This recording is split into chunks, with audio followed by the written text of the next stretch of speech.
So this is our last move in a double sleeve position from the one knee up or combat base position. So I've got double sleeve, maybe Matthew decides to drop the combat base. So everything so far has been with the spider hook on the forearm on the opposite side of the leg that's up. Okay, we're going to look at the spider hook going on the near side arm on the same side as one knee up position. Again, more than likely, maybe I have been trying to hip out and get shin to shin, and Matthew's really connecting his knee to his elbow here, and I feel there's no open elbow. So if that's the case, I could be even shin to shin from here. This foot's coming back on the hip because that's our distance maker, and now I can put in that shallow lasso. So now from here I can move my hip back, and there'll always be a space, even if Matthew tries to make that connection. When I move my hip back, there'll always be a space for me to come inside. And now from there, spider hooks on.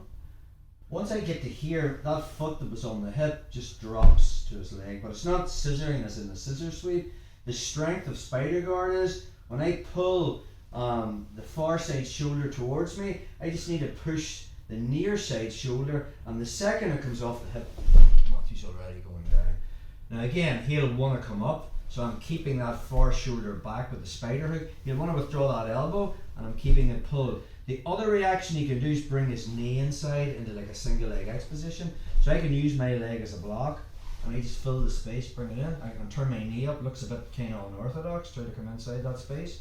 And now when the moment's right, I choose the time to come up. So again, as that foot kicks past, I'm making sure I stuff Matthew's fist to his body. Let's just get another angle on that. Nothing too complicated. It's called a wheel sweep. So from double sleeve, Matthew decides he's getting sick of getting swept. He drops the combat base. Everything so far has been that side, and that side's easy to get the spider hook on because he can't make the connection. So that's easy, but we can get it on this side.